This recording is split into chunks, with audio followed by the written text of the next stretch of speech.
My name is Gia Simmons, and I am 27 years old. And 5 years ago, my father-in-law, a Baptist pastor of over 30 years, shook my hand at his son's wedding and told me, quietly, that he hoped I understood what a delicate position his ministry required of him. 2 weeks ago, that same man stood in front of his own congregation, a congregation that had voted, only days earlier, on whether to remove him from the pulpit entirely, and told nearly 400 people that the only reason his name was still clean was a Catholic woman and her father, neither of whom he had ever once, in 5 years, made feel fully welcome in his own home. I want to tell you about the 5 years in between, because I know some of you have loved someone's parent who treated your faith like a liability to be managed, rather than a life to be known, and I do not think we hear often enough how a story like that can actually end. There is a particular kind of loneliness in being treated correctly, rather than warmly, year after year, by someone whose approval you would give almost anything to have. And I want you to know, before I tell you anything else, that I carried that particular loneliness for a long time without ever being fully certain I was handling it the right way. I am not going to pretend 5 years of careful patience felt noble while I was living inside them. Most days it simply felt like being tolerated, which is its own quiet kind of exhausting. If you have ever been kept at a careful, correct distance by someone who was supposed to love you, this one is for you. Go ahead and subscribe, and tell me in the comments where you are listening from, because I read every single one, and I suspect a fair number of you already recognize exactly the shape of this kind of politeness. Let me take you back to Ashford, Massachusetts, a small town just outside Worcester, and to the church where I first understood exactly where I stood with Reverend Walter Simmons. Grace Bible Church sits on a quiet street lined with triple-decker houses that have stood there since before anyone currently living in Ashford was born. A plain white building with a steeple visible from 3 streets over, and Reverend Walter Simmons has led that congregation for over 30 years, building it from a small storefront gathering into one of the largest independent Baptist churches in the county. He is, by every account I have ever heard, a genuinely gifted preacher, careful with scripture, generous with his time toward the sick and the grieving, and fiercely, almost physically protective of the reputation of the ministry he built from nothing. I learned the fuller shape of that history only slowly, mostly from Nancy, over the years, and I have come to believe it explains a great deal about the man I eventually married into. Walter Simmons started Grace Bible Church at 26 years old, in a rented storefront that had previously been a shoe repair shop, with 19 people and no denominational backing at all, having left a larger, more established church a few years earlier over a doctrinal disagreement that had cost him nearly every friendship he had built there. He built this congregation, member by member, out of a fear of ever again watching something he loved collapse because of a conviction he had not defended firmly enough. And I believe now that fear never actually left him. It simply changed shape over the decades, from a fear of doctrinal compromise into something closer to a fear of any perception, however small, that might suggest his own household did not fully embody what he preached from that pulpit. I grew up 2 parishes over, at St. Agatha's, an old stone Catholic church my grandparents helped raise money to repair back in the 1970s, in a large, loud, deeply devout Italian-American family where faith was not something you discussed carefully at appropriate moments. It was woven through every ordinary thing: the rosary my grandmother kept in her apron pocket, the crucifix in every room of my parents' house, the fasting my mother still kept faithfully every Lenten season, the candles my father lit every single week for relatives long gone, a faith you lived in your hands and your habits as much as in your head. My grandmother, who passed when I was 19, used to say that faith was not something you argued about at the dinner table. It was something you simply set the table for, every single day, whether or not anyone at that table ever noticed you doing it. I did not fully understand what she meant until years later, sitting through countless Sunday dinners at the parsonage, quietly setting my own table in front of a man who, for a long while, did not seem to notice at all. I met Michael Simmons during my last year of college, at a mutual friend's engagement party, and what struck me first about him was how carefully he listened, the same unhurried attentiveness I would later understand he had learned from watching his father counsel grieving families for decades. He worked at the time as a high school math teacher, a career choice his father had never fully understood, having quietly hoped for years that Michael might eventually take a role on the pastoral staff at Grace Bible Church itself, and I have come to believe that particular disappointment, unspoken but plainly felt by both men, was already sitting between them long before I ever entered the picture. We dated a year and a half before he proposed, careful, unhurried years, the kind where I slowly came to understand that the church his family had built their whole identity around was not simply a building he attended, but the central organizing fact of his entire childhood, the way some families organize themselves around a family business instead. He told me once, early on, that he had spent his whole childhood watching his father's congregation study him, the pastor's only son, for any sign of the kind of doubt or rebellion that might reflect poorly on his father's ministry, and that he had learned, very young, to keep most of his own genuine questions private, rather than risk them becoming a subject of concern for people who were, technically, strangers to him. I met Reverend Simmons for the first time about 4 months into dating Michael, at a Sunday dinner at the parsonage, and I want to tell you honestly that nothing about that first meeting was unkind. He was gracious, correct, asked about my studies, complimented the dessert I had brought, and it was only much later, replaying that evening in my memory, many times over the years since, that I understood what had actually been missing from it. He never once asked me a single question about my own faith, about St. Agatha's, about what any of it actually meant to me,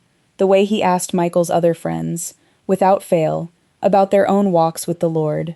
He treated the entire subject the way you treat a topic you have already decided is not safe to open, politely steering every conversation around its edges rather than through its center. Michael proposed the following spring, on the pier in Boston where we had our first real conversation about our futures. No grand production, simply him telling me he could not picture a single good year ahead of him that did not have me standing in the middle of it. I said yes before he had finished the sentence. He called his father that same night. I was close enough to hear the tone of the conversation, though not every word, and I remember Michael's face changing partway through, a careful, practiced patience settling over it that I would come to recognize, over the following years, as the specific expression he wore whenever he was managing his father, rather than simply talking to him. Reverend Simmons did not forbid the marriage. I want to be fair to him in the telling of this story, because he never once did anything so plainly obstructive. What he said to Michael that night, and what Michael eventually repeated to me, gently, weeks later, was that he hoped we had thought carefully about what a mixed marriage like this one might mean for Michael's own standing in a congregation that had watched him grow up, and, though he did not say it quite so plainly, for Reverend Simmons's own standing as a man whose only son had married outside the faith he had spent 30 years building his entire ministry around. I did not fully understand at the time how much that second, unspoken half of the sentence actually weighed on him. I understand it much better now. We married at St. Agatha's, with a joint blessing from both my parish priest, Father Vincent Russo, and Reverend Simmons himself, a careful, generous compromise both men had worked out over several long phone calls I was never fully privy to. Reverend Simmons gave a brief, gracious remark during the ceremony, warm on its surface, and I remember, even in the moment, noticing how carefully he avoided any specific mention of the Catholic Church we were standing inside, referring only to the Lord and to the sanctity of marriage in language general enough to belong equally to either tradition, or, I came to believe later, to neither one fully. Father Russo told me, years later, over coffee, that he had found Reverend Simmons surprisingly gracious to work with on the logistics of that joint service, careful and professional, though he had noticed, even then, a certain formal stiffness in him whenever the conversation turned toward anything specifically Catholic, a stiffness Father Russo had chosen, at the time, to read simply as denominational unfamiliarity, rather than the deeper discomfort I would come to understand it actually was. My own father, Anthony Romano, walked me down the aisle of that same church where he himself had been baptized, confirmed, and married, an accountant by trade, a quiet, steady man who has kept the books for half the small businesses in our own parish community for over 30 years without ever once, that I know of, making an error serious enough for anyone to remember. He shook Reverend Simmons's hand warmly at the reception, genuinely warmly, the way my father shakes everyone's hand, and told him what a fine son he had raised, and Reverend Simmons thanked him, correctly, and the two men did not exchange more than a handful of words for the rest of the evening. The first several years of our marriage, the distance between Reverend Simmons and me, lived mostly in small, careful omissions rather than large ones. We attended Sunday dinner at the parsonage most weeks that our own schedules allowed, because Michael wanted that, and honestly, so did I, some stubborn part of me still hoping the next meal would be the one where something finally opened between us. It never happened over the food itself. Reverend Simmons was unfailingly correct with me, asked after my job at the hospital where I worked as a physical therapist, discussed the weather and the Red Sox and the price of home heating oil at reasonable, careful length, and never once, across those years, asked me a single real question about St. Agatha's, about my own faith, about what any of it actually meant to me on an ordinary Tuesday rather than at a family gathering. There was a particular incident in our second year that stayed with me longer than almost anything else from that stretch of time. Michael's younger cousin was being baptized at Grace Bible Church, an infant dedication that had, at the family's request, been arranged instead as an actual believer's baptism a few years later once the child was old enough to profess faith for herself. And at the reception afterward, one of the older women from the congregation, kind but clearly curious, asked me directly whether I believed my own infant baptism at St. Agatha's, as an infant with no ability yet to choose anything for herself, actually counted for anything at all in God's eyes. Before I could formulate an answer that honored both what I actually believed and the room I was standing in, Reverend Simmons, from several feet away, said, smoothly, that these were deep waters best not waded into at a celebration, and steered the conversation toward the cake, and I understood, watching him do it, that he had not been protecting me from an uncomfortable question. He had been protecting himself from having to stand next to an uncomfortable answer in front of his own congregation. Michael heard it too. I watched him hear it. He said nothing in the moment, and I will tell you honestly that in that exact instance, I was more frustrated with my husband than with his father, because his father was only being who he had always been, and Michael was the one who had spent his entire life learning to smooth over exactly this kind of moment rather than stand inside it. We did not speak of it in the car on the way home, not directly, though I remember a long, careful quiet between us that told me he had noticed everything I had noticed, and simply did not yet know what to do with it.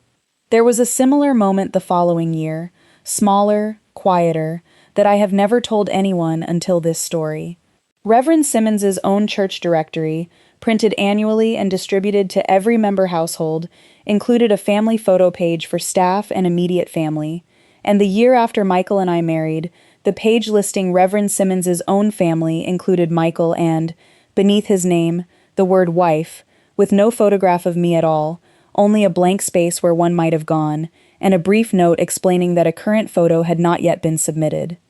I had, in fact, submitted a photograph, twice, to the church office, and I never learned whether the omission was an honest administrative oversight or something quieter and more deliberate, and I have decided, over the years, that not knowing for certain was itself its own particular kind of ache. I want to tell you about Nancy Simmons, Michael's mother, because her steady, uncomplicated warmth toward me across these 5 years did nearly as much to keep our whole family from truly fracturing as anything Michael or I managed to do ourselves. Nancy never once, in 5 years, treated my faith as a problem to be managed. She asked me real questions about St. Agatha's, about the saints my grandmother had named me and my sisters after, about the particular rhythm of the Catholic liturgical calendar, genuinely curious rather than merely polite, and she came to Mass with me herself, twice, quietly, without telling her husband beforehand either time, simply because she wanted to understand the world her daughter-in-law had come from. She told me, the second time, sitting in the pew beside me before Mass began, that she found something in the ritual of it deeply moving, the incense, the kneeling, the particular hush of a room full of people who had done this exact sequence of motions their entire lives, without needing to think about the next step, and that she suspected her own husband would find it moving too, if he ever let himself sit in a room like this one without simultaneously calculating what his own congregation might think of him for doing so. I asked her once, privately, in her own kitchen, whether her husband had always been this careful about the subject of my faith, or whether it was something specific to me. She was quiet for a long moment, drying a dish she had already finished drying, and then she told me something I have turned over in my mind many times since. She said that Walter had built this entire church out of almost nothing, starting in a rented storefront with fewer than 20 people, and that he had done it in a denominational world where certain congregations still whispered, not always kindly, about pastors whose own families did not model the exact convictions being preached from the pulpit. She said she believed, though he had never once said it to her quite this plainly, that some part of him was terrified his own congregation would begin to wonder whether his gospel actually worked, if it had not been strong enough to keep his own son inside the exact tradition he had spent 30 years defending. I did not find that fully comforting at the time, though I have come to believe it was almost entirely true. Our daughter Lucia was born in our 3rd year of marriage, named for my own grandmother, the same woman who had carried a rosary in her apron pocket for 60 years and taught me that faith was something you set the table for daily, rather than argued about occasionally. And I want to tell you that Reverend Simmons held her at the hospital and cried, real tears, and told me she was beautiful, and I believed every word of it, because a new granddaughter was the one thing in this entire story nobody in it ever pretended not to love completely. But even that joy did not fully close the distance. When it came time to plan Lucia's baptism, a conversation I had genuinely dreaded for months beforehand, Reverend Simmons never once raised an objection directly, and I have come to believe that was itself a kind of quiet accommodation, though it did not feel like generosity at the time.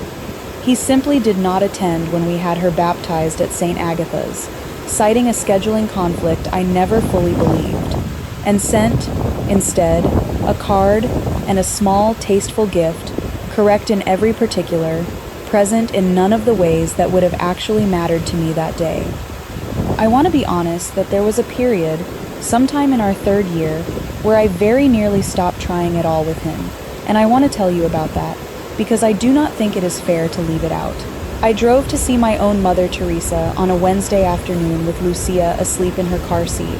and sat at her kitchen table, the same one I had done homework on as a girl, and told her I was tired, clean through, of being carefully, correctly managed by a man who could not bring himself to ask me one honest question about my own soul in 5 years of Sunday dinners.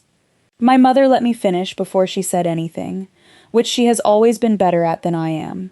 Then she told me something that surprised me. She said, "Gianna, I do not think Reverend Simmons is actually afraid of you, or even of the Catholic Church, whatever he tells himself. I think he is afraid of what his own congregation might say about him, and I think a man who has spent 30 years building his whole identity around what other people believe of his ministry has very little practice left distinguishing his own convictions from his own reputation." She said, "That does not make what he has done to you fair, Gianna, but it might help you understand that the coldness was never actually about you at all, not really, and I have found, in my own life, that the second kind of coldness is usually easier to forgive than the first, even when it hurts every bit as much in the moment."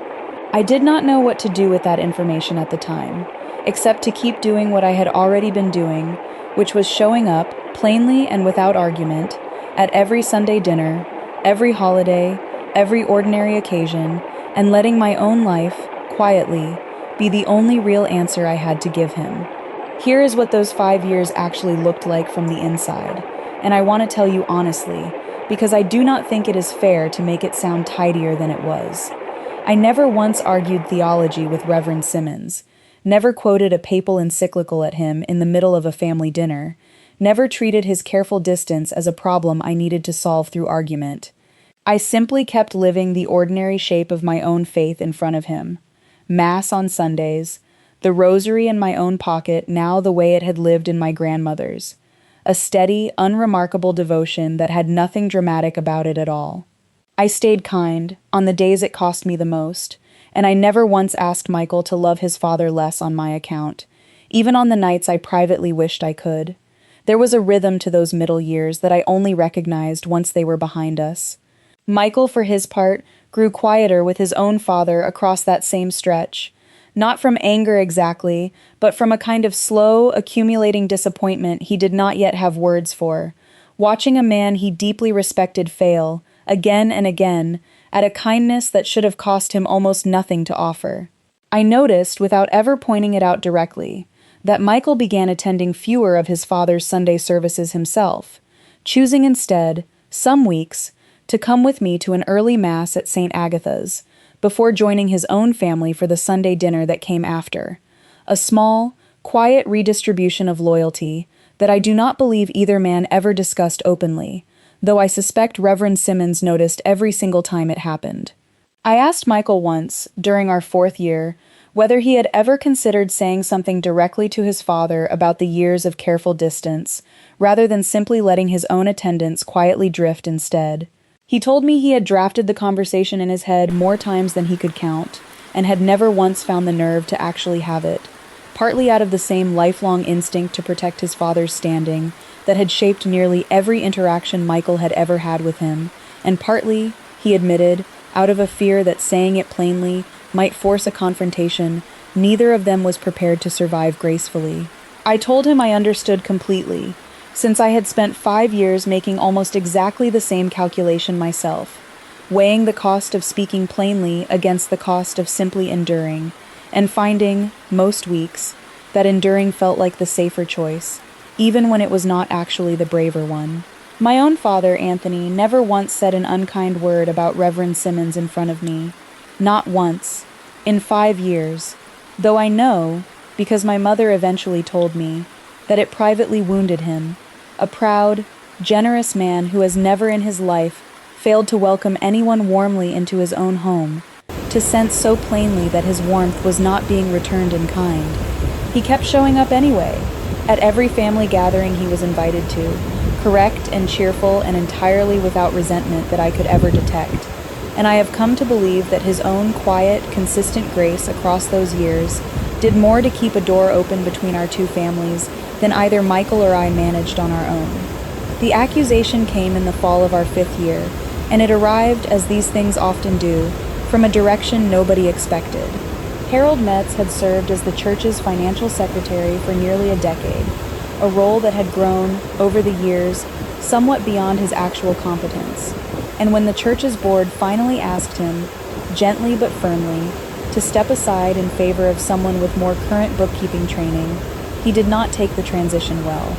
Within a month of his departure, a rumor began moving through the congregation, quietly at first and then with increasing speed, that Reverend Simmons had personally misappropriated funds from the church's building campaign, using them to cover a series of unexplained personal expenses that Harold claimed to have discovered in the final months of his own tenure. The truth, which took considerably longer to surface than the rumor did, was that Harold himself had made a series of bookkeeping errors over several years, miscategorizing a handful of legitimate reimbursements to Reverend Simmons, mileage for hospital visits, a modest travel stipend for a denominational conference, into the wrong ledger column entirely, creating the appearance, on paper, of funds moving in a direction they had never actually moved. None of that was clear yet the week the church's board called an emergency congregational meeting to address what Harold was now calling, publicly, a serious breach of trust. Deacon Frank Whitcomb, the board's longtime chairman, informed Reverend Simmons, with genuine regret, that a formal vote would be held the following Sunday evening on whether to place him on immediate administrative leave pending a full independent audit. The first real step, everyone understood without needing to say it aloud, toward possibly removing him from the pulpit entirely. I want you to understand what that news actually meant inside our family, beyond the obvious public humiliation of it. Reverend Simmons had built his entire adult identity, his entire sense of his own worth before God and before his community, around the integrity of that pulpit. I had watched, for 5 years, a man who could not bring himself to ask his own daughter-in-law a single honest question about her faith, because he was so afraid of what it might mean for how his congregation perceived him. I understood, the moment Michael told me about the accusation, exactly how deep a wound this particular charge was going to open in him, regardless of whether it was ultimately proven true or false. Michael told me, that same evening, that his father had barely spoken since Frank Whitcomb's call, sitting alone in his study for hours with the door closed, and that Nancy had told him, quietly, in the kitchen, that she had never once seen her husband look so entirely without his usual composure, a man who had weathered decades of ordinary church conflict, suddenly undone by the specific fear that the accusation might actually be believed. Nancy told me, much later, what her husband had said to her that first night, alone in their bedroom, in a voice she said she had never heard from him before. He told her he was not afraid of losing the church. Not exactly, though that fear was real too. He was afraid, he said, that if the congregation voted against him, it would confirm something he had privately suspected about himself for years, that the entire ministry he had built was resting on people's perception of his integrity rather than on the integrity itself, and that if the perception cracked, even falsely, even unfairly, some part of him worried there might be nothing solid enough underneath to hold the weight of what remained. Nancy said she had told him, that night, that the God he had spent 30 years preaching about did not actually require 400 people's good opinion in order to remain entirely true, and that if he could not yet believe that about God, perhaps he could at least borrow her belief in it until his own returned. She told me she did not know, at the time, whether her words had reached him at all, and that she had gone to sleep that night more frightened for her husband than she had been in years. My father called that same evening, having heard the news through Michael, who had called us both immediately, still shaking. Anthony Romano did not say a single word about the years of careful distance Reverend Simmons had kept from our family. He asked, instead, one simple question. He asked whether anyone had actually looked at the church's books yet, properly, by someone who understood double-entry bookkeeping well enough to trace an error back to its actual source, rather than simply repeating what Harold Metz had already decided they showed. I told him I did not think anyone had, not yet, not properly. My father was quiet for a moment, and then he said, plainly, I have 3 days before my own busy season starts. Ask Frank Whitcomb if he would allow me to look at those books before Sunday, pro bono, no charge, purely so this family does not have to sit through a public accusation that turns out to have been an honest mistake all along. I want to tell you that I hesitated before making that call, not because I doubted my father's skill, which is considerable, but because some old, tired part of me wondered whether Reverend Simmons would even want help of this particular kind, arriving from exactly the direction he had spent 5 years keeping carefully at arm's length. Michael made the call instead, to his own father directly, and I was in the room for it, and I heard Reverend Simmons's voice,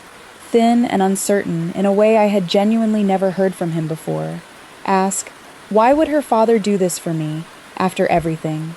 Michael told him, plainly, because he is a good man, Dad, and because Gia's family does not require you to have earned their loyalty before they give it. There was a long silence on the line after that, long enough that Michael asked if his father was still there, and Reverend Simmons said quietly, yes, son, I am here. And then, after another pause, tell him yes, please, and tell him I said thank you, even before he has found anything at all. Michael told me later that it was the first time in his entire adult life he had heard his father say a plain, unqualified thank you to anyone connected to my family, and that hearing it, even under such frightening circumstances, had undone something in him he had been carrying since childhood, without ever fully realizing the weight of it.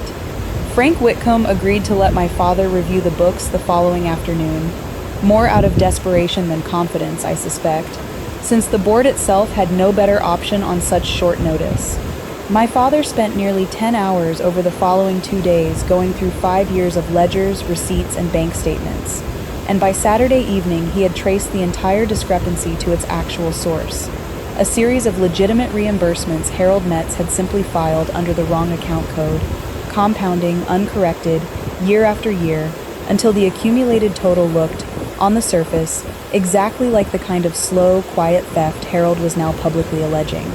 I brought him coffee at his own kitchen table that Friday night, close to midnight, surrounded by stacks of photocopied ledgers spread across every available surface, his reading glasses pushed up onto his forehead, and I asked him whether he was certain, absolutely certain, before he put his own name behind a report that would be read aloud to nearly 400 people the following evening. He looked up at me and said, plainly, "Gianna, I have been reconciling other people's books for 30 years. I do not put my name on anything I am not certain of, and I am certain of this." Then he added, more quietly, "And even if it turns out I am wrong about some small detail, I would rather be wrong having tried honestly to help a man who never once tried to know me than be right having done nothing at all."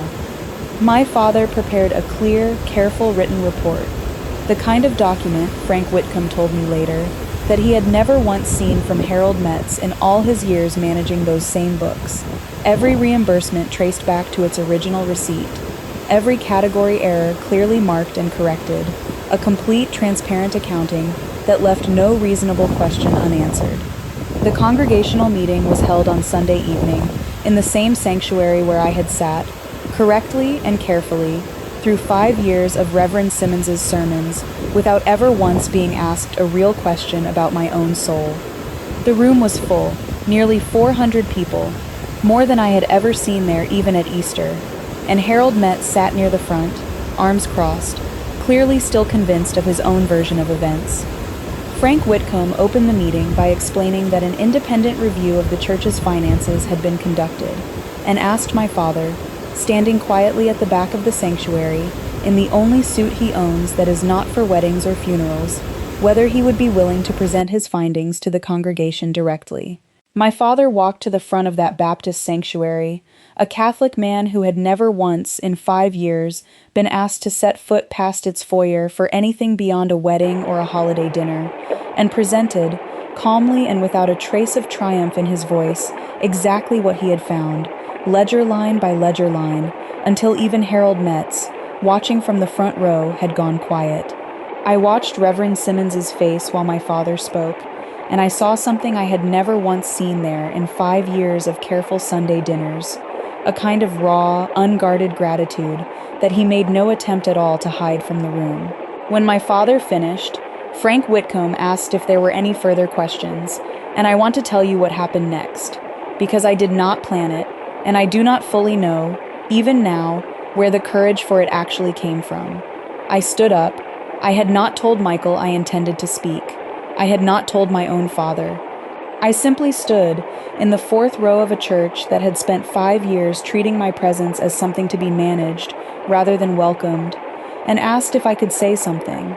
Frank Whitcomb nodded, clearly uncertain what to expect, and I turned to face nearly 400 people I had known, at a careful, correct distance, for 5 years, and told them the truth as I understood it. I told them that I was Reverend Simmons's daughter-in-law, that I was Catholic, that I had sat in their fellowship hall more Sundays than most of them probably realized, and that I understood many of them likely knew very little about me beyond that single fact. I told them that in 5 years, Reverend Simmons had never once raised his voice to me, never once been unkind to my face, and had, in fact, quietly walked several difficult conversations away from me over the years, out of what I now believed was fear rather than malice. A fear, I told them, that had cost all of us something real, but that had never once, not for a single day, looked anything like the kind of man capable of quietly stealing from the people he had spent 30 years serving. I told them I had watched him sit with my own grieving neighbor for 3 hours the week her husband died,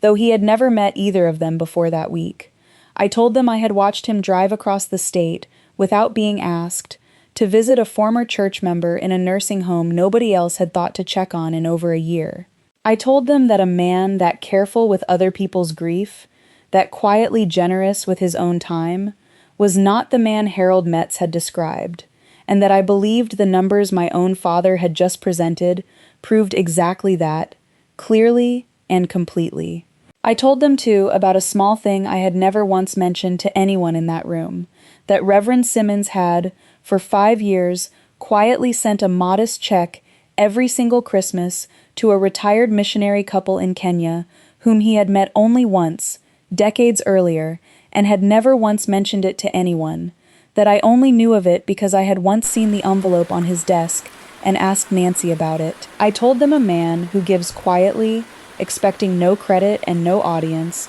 is not the kind of man who steals loudly enough to leave a paper trail 400 people were now being asked to believe. I told them, finally, that I had spent 5 years wishing Reverend Simmons had once asked me a single honest question about my own faith, and that I still hoped, someday, he might, but that none of that disappointment changed what I knew to be true about his character, and that I was not willing to let fear, his or anyone else's, decide what kind of man he actually was in a room full of people who had known him far longer than I had. I sat back down. The room was entirely silent for what felt like a very long time. Reverend Simmons, sitting near the front with Nancy beside him, did not turn around during any of it. I found out much later, from Nancy, that he had been crying, quietly, the whole time I spoke, his hands pressed flat against his knees, and that it was the first time in longer than she could remember that she had seen him cry in any setting beyond a hospital room or a funeral. The vote, when it finally came, was overwhelmingly in his favor, and Harold Metz left the meeting that evening and did not return to Grace Bible Church again, though I understand from Frank Whitcomb that he eventually sent a brief, awkward letter of apology some months later, once the full weight of what his own errors had nearly cost a man he had worked alongside for a decade finally settled on him. Reverend Simmons stood after the vote was announced and asked if he could say a few words himself, and Frank Whitcomb, visibly moved, stepped aside to let him speak. He thanked the congregation for their trust, briefly, the way I imagine he had thanked congregations for their trust many times before across 30 years. Then he said something I do not believe anyone in that room, including me, expected to hear from him. He said that the truth that had saved his ministry that evening had come from a Catholic family he had spent 5 years failing to fully welcome into his own home, and that if this congregation had learned anything at all from the events of the past week, he hoped it was the same lesson he himself was only now, belatedly, learning, that the character God actually cares about rarely announces itself through the tradition a person was raised inside, but through the quiet, consistent way that person treats you when you have given them very little reason to. The room, Nancy told me later, sat in a kind of stunned, grateful silence after he said it, several people already reaching for tissues, because in over 30 years, she said, she had never once heard her husband publicly admit a failing of his own from that particular pulpit, and she did not believe most of the congregation had ever expected to. I want to tell you about one more person who was in that sanctuary that evening, because her reaction mattered more to me than I expected at the time. An elderly widow named Dorothy Hale, who has sat in the same pew at Grace Bible Church for over 40 years, and who had known Reverend Simmons since he first arrived in that rented storefront with 19 people, found me in the parking lot afterward and took both my hands in hers. She told me she had watched for 5 years the particular careful distance Reverend Simmons kept from me, and had privately worried, more than once, that it might eventually cost this family everything, and that she had never once expected the mending of it to come from exactly the direction I had come from that evening. She said she planned to tell her own granddaughter this story, the next time that granddaughter brought home someone from outside their own tradition, and I have thought of that promise often since, because I believe it is exactly the kind of quiet inheritance this whole story was always meant to leave behind. I want to tell you what happened in the weeks after that meeting, because the story does not end with a vote. It ends, in its own smaller way, with a conversation at my own kitchen table. Reverend Simmons called and asked if he could come by, alone, without Nancy, without Michael, which he had never once done in 5 years. I made coffee. We sat across from each other, and he held the cup in both hands for a long while before he said anything at all.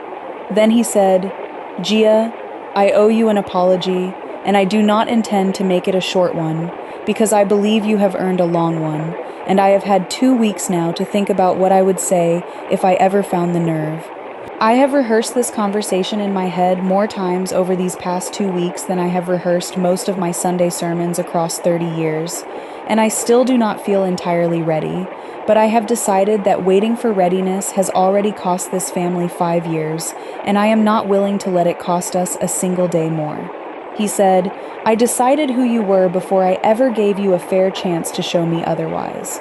I decided it the very first Sunday dinner, before you had said more than a handful of words to me, because I had already decided, years before I ever met you, exactly what a Catholic daughter-in-law would mean for how this congregation perceived my own ministry, and I let that fear govern every single conversation we ever had. I want you to know I have asked myself, more than once these past 2 weeks, what exactly I imagined I was protecting all that time, and I have not been able to find a single honest answer that does not simply come back to my own reflection in other people's eyes.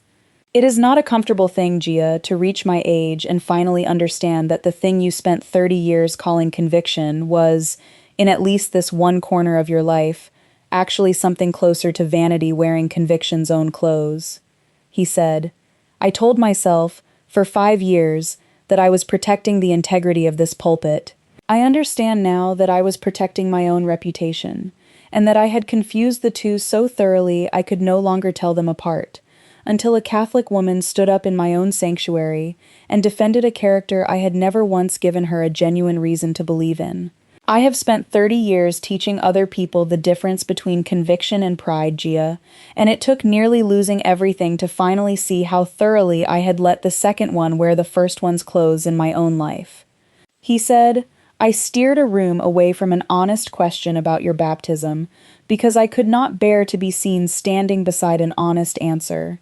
I skipped my own granddaughter's baptism and hid behind a scheduling conflict I invented because I could not bring myself to sit in a Catholic sanctuary in front of anyone who might ask me about it afterward. I have spent 5 years managing you, Gia, the way you manage a liability, when what I should have been doing, every single day, was simply getting to know my son's wife. I think, if I am honest, some part of me knew exactly what I was doing the whole time, and simply found it easier to call it caution than to call it what it actually was. He said, I watched your father spend 2 full days going through my church's books without being asked to, without any expectation of thanks, purely because his daughter's family was in trouble, and I have not been able to stop thinking, since that night, about how many of those same 2 days I spent, over 5 years, finding reasons to avoid him instead. I was wrong about you, Gia. Not wrong the small way you are wrong about a schedule or a weather forecast. Wrong the way you are wrong about the whole shape of a person's heart. And I am asking you, plainly, to forgive me, because you defended a man who had given you almost nothing to defend, and I do not know how to properly thank you for it, except to finally ask you the question I should have asked 5 years ago. What does your faith actually mean to you, Gia? I would like to know if you are still willing to tell me. I was crying by then, and I told him everything.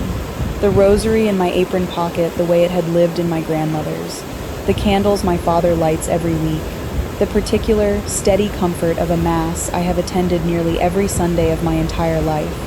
And he listened, for the first time in 5 years, the way I had always privately hoped he might, leaning slightly forward, asking small, precise questions, the exact posture Nancy had shown me from the very beginning.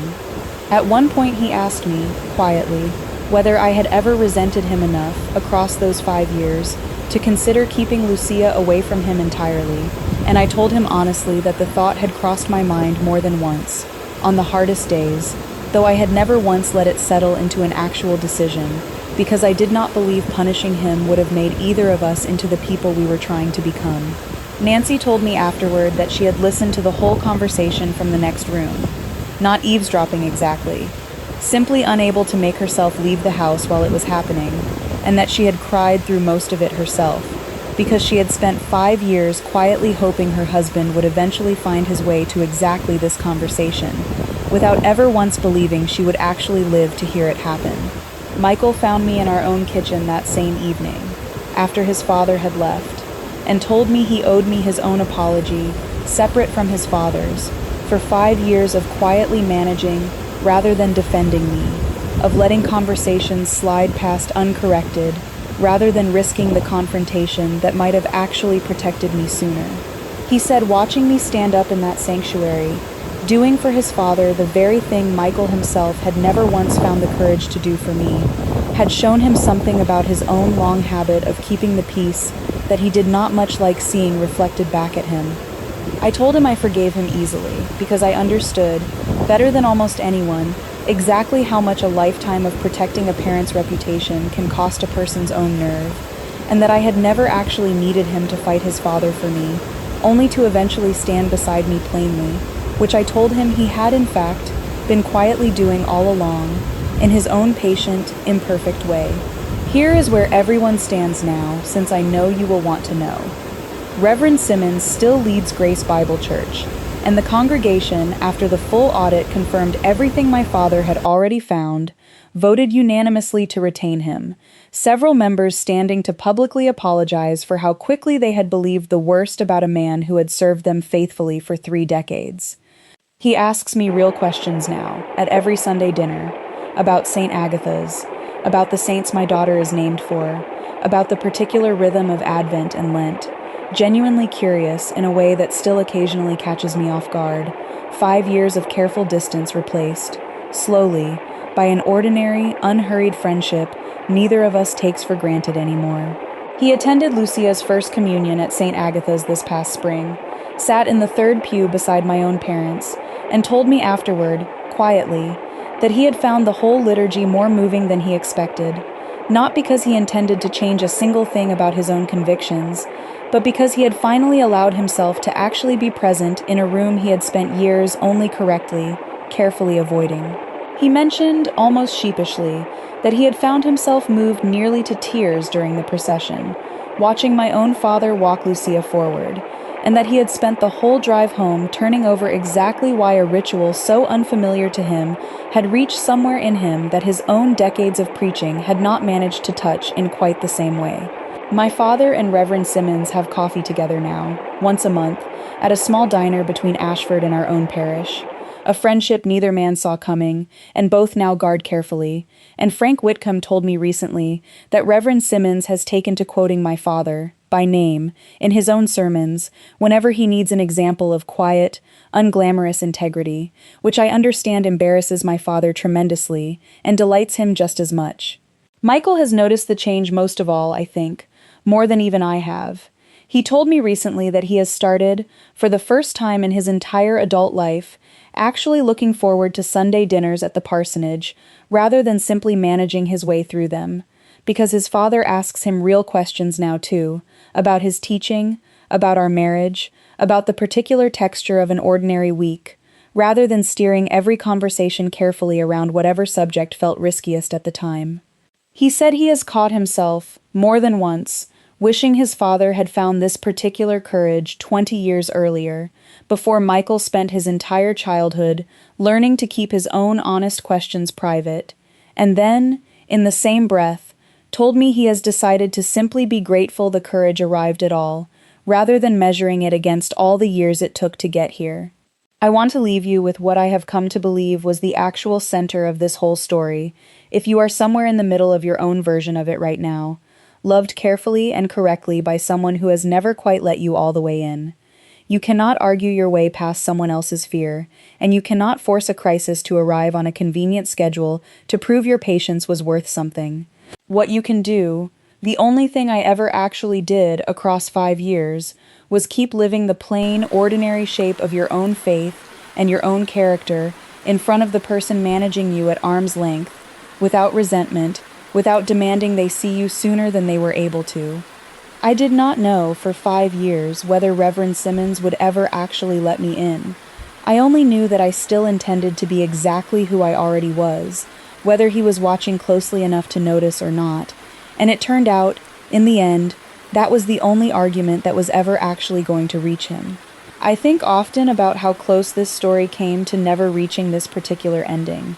If Harold Metz had simply left quietly, without ever voicing his grievance publicly, Reverend Simmons might have gone another decade, or longer, managing me at that same careful distance, and I do not know that I would have ever found a moment large enough to break through it on my own. I do not say that to suggest the crisis was somehow worth its cost, because it was not. Not for Reverend Simmons, whose reputation was genuinely at real risk for several very frightening days, and not for our whole family, who watched a man we loved come closer to public ruin than any of us are comfortable remembering. I say it only because I think it is worth being honest, that some walls do not come down through patience alone. Sometimes they require an emergency neither side would ever have chosen, arriving at exactly the moment it was needed, whether either of us was ready for it or not. I have come to believe that the 5 years of careful distance were never actually wasted, even though they felt, at the time, like a slow, ongoing loss with no end in sight. Every one of those Sunday dinners, every correctly polite conversation about the weather and the Red Sox, every quiet decision on my part not to force a confrontation I was not certain either of us could survive, was its own small act of faithfulness, building, without my fully realizing it, toward a moment neither Reverend Simmons nor I could have predicted or planned for. Faithfulness, I have come to understand, rarely announces which particular ordinary Tuesday it is actually preparing you for. It simply asks you to keep showing up, one dinner at a time, until the day finally arrives that needs exactly the person you have quietly been all along. That is my story. 5 years, one false accusation, one set of church ledgers, and a father-in-law who finally asked me the one question he had spent half a decade too afraid to ask. Not because I ever convinced him he should, but because I simply never stopped being someone worth asking. I did not set out, at the beginning of any of this, to prove anything to him at all. I only ever set out to be, as plainly and steadily as I could manage, exactly who I already was. I think about Dorothy Hale's promise often, that she intends to tell her own granddaughter this story someday, and I have found myself, in the months since, wanting to pass along something similar myself, not as a guarantee that every story like this one ends the way ours did, because I do not believe it always does, but as a reminder that the years spent quietly being who you already are rarely disappear without a trace, even when no one around you seems to be counting them. Lucia is 6 now, and she does not remember a single Sunday dinner where her grandfather steered a conversation away from her mother's own faith, which is its own small, quiet miracle, since it means the years I lived inside will be nothing more to her, eventually, than a story her mother tells sometimes, the way you tell a child about weather that passed through long before she was born. She calls Reverend Simmons Grandpa Walter and asks him, most Sundays now, to tell her about his own church, and he tells her, patiently, in language a 6-year-old can hold, the same way he once, finally, asked me to tell him about mine. I asked Michael recently whether he thought his father would have ever come to this same place without the accusation forcing his hand, whether some slower, gentler version of this reconciliation might have arrived on its own, given enough ordinary years. He thought about it for a long while before answering, and then he said he honestly did not know, and that he had decided it did not matter anymore which path might have gotten them here, only that they had, finally, both arrived. If you have ever been kept carefully at arm's length by someone who was supposed to love you, whether over faith or anything else, I want to hear about it. Tell me in the comments, because I believe there are far more of us carrying that particular kind of patient, unacknowledged loyalty than anybody around us ever realizes. And if this one meant something to you, share it with somebody who needs to hear that being consistently, quietly yourself is still its own kind of powerful argument. And if you have not subscribed yet, I would love to have you here for the next one.